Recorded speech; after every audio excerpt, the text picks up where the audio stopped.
Something that's an issue for a lot of folks is the continuation of the driving privilege, and our next guest is an expert at helping people to keep that driver's license. Joining us today is Rob Collier, President and owner of California Drivers Advocates. Welcome to the program. Good morning. Good morning. Good to have you with us today. So, a little bit of an overview, some of the services that you folks provide.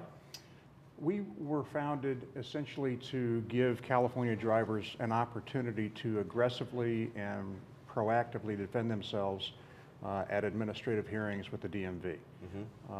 You know, we all know that the DMV is the place where you go to get your driver's license. It's where you go to register cars and to transfer ownership of your vehicles.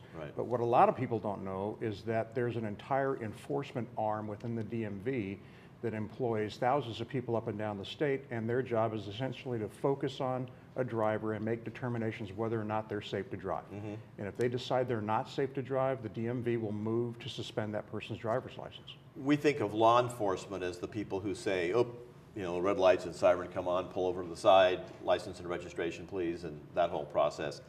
But you're saying that really the decision on keeping your license is with these folks with the DMV. That's exactly correct. I mean, law enforcement is often the first step into the process, but it is the Department of Motor Vehicles who has the ultimate authority of whether or not you keep your license. I understand part of that's known as the Office of Driver Safety. Correct. And that's that arm of the DMV that handles that. It is. There are 14 offices that stretch from Reading to the Mexican border, and they have a number of hearing officers who are essentially DMV judges that sit in judgment of you at these hearings. We would think that there'd be some red flags or some things that would cause that process to go into effect with somebody. When a person's at a certain age, is it automatically you're over a certain age, they're going to question you, or what are some of the factors involved there? Well, the DMV actually publishes that there is no maximum driving age. There's no point where you supposedly become a focus of their attention, but it's not true. The fact of the matter is that after the age of 70, you no longer have the privilege of renewing your driver license by mail or by internet. You have to go into a field office, and it's during these contacts that you can actually be evaluated by an undertrained clerk making determinations about how clear your speech is and how quickly you respond to questions.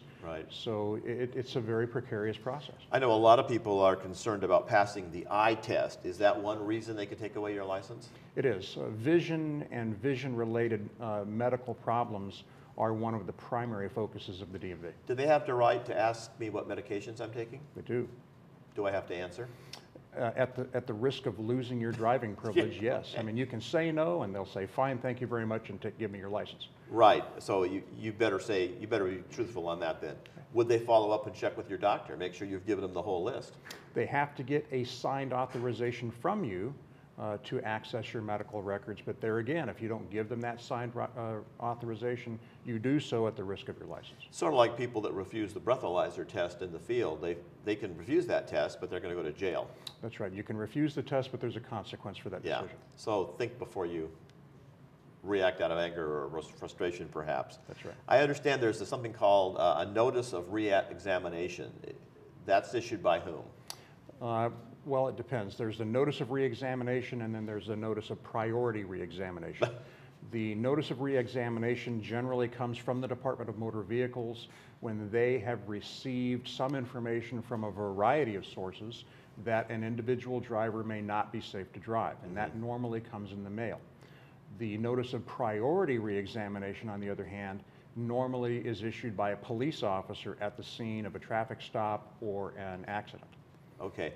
So could you find yourself in an accident situation and have your license taken at that moment? Depending on the circumstances, absolutely. California peace officers are authorized by the Department of Motor Vehicle to seize a driver's license in a certain set of circumstances. Okay. I know insurance companies rate people if they're a fair driver, a good driver, an excellent driver. There's a term that comes up in your business called a negligent operator. What's the definition of that? The California DMV monitors an individual driver's driving history based upon a point system. So the DMV will assign an individual point count to an individual type of a violation.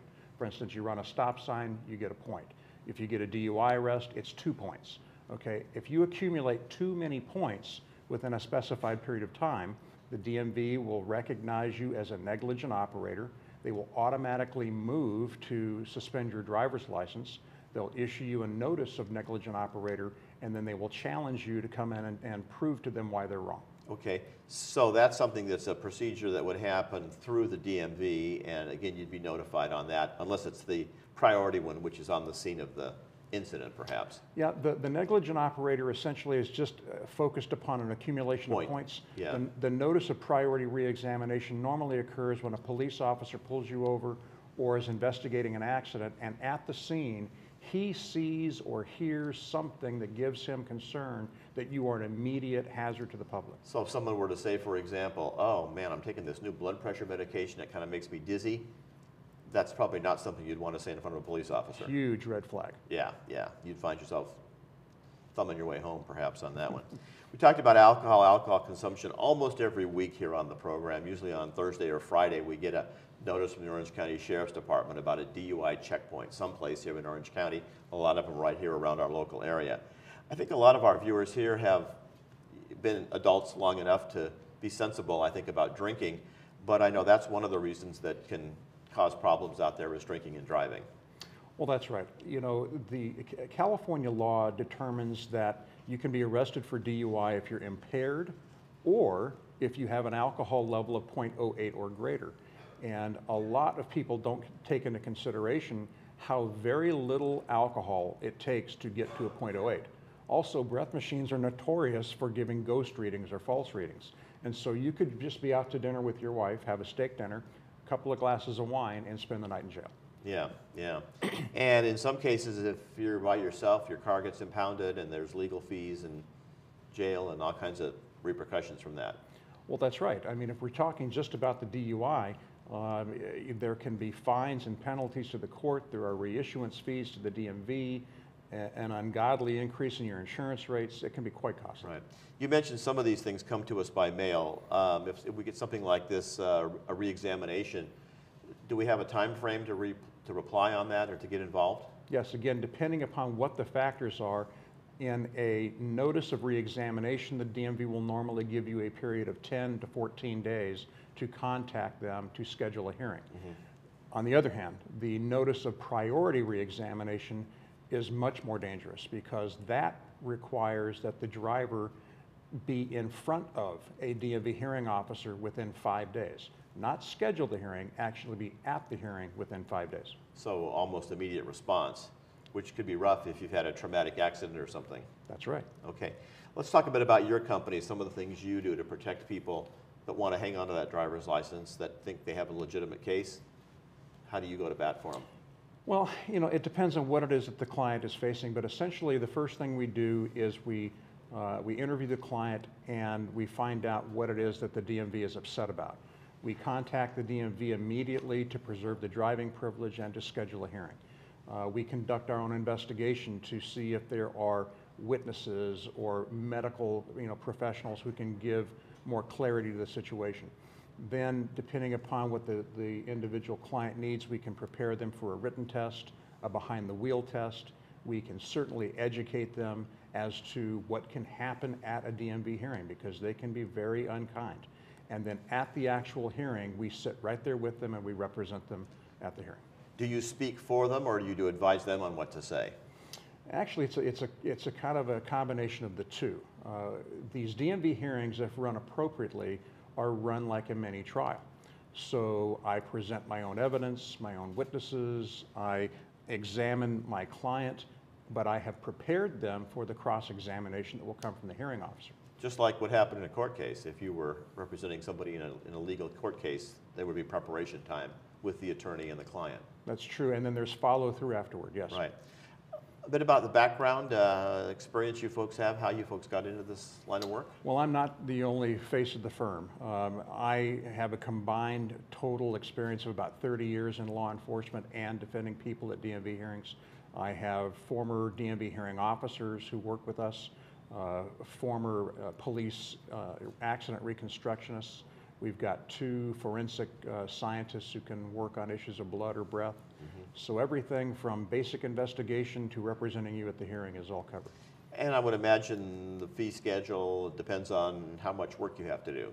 It does, it does. But we've been doing this long enough that we can fairly well anticipate what the work is going to entail. We are far cheaper than standard law firms, and we are willing to work with mature drivers and give discounts for veterans and seniors. Can you assist in a bail situation? Our company can't do it individually, but we do have the contacts with a number of bail agents that can help. Okay, sounds like some interesting information. Not that any of us want to have to deal with that, but if we do, you folks are available over there. It sounds like an interesting line of work. That's California Drivers Advocates, and again, we have the number there on your screen, 1-888-281-5244. You can find out more information by giving them a call. And again, we need to be careful out there. There's a lot of new laws that come into effect every January that we're expected to immediately get up, watch the Rose Parade, watch the Rose Bowl game, and go out and drive and know all those new laws on January 1st. So that's right. That's a challenge. And if we break one of those, we might find ourselves needing your services. So we thank you for sharing some information with us today. Good to have you with us. Thank you. Thanks for joining us today. Again, that's Rob Collier, and you can find out more about it by giving them a call, 1-888-281-5244, California Drivers Advocates. Our program continues for you here on Channel 6 right after this brief timeout.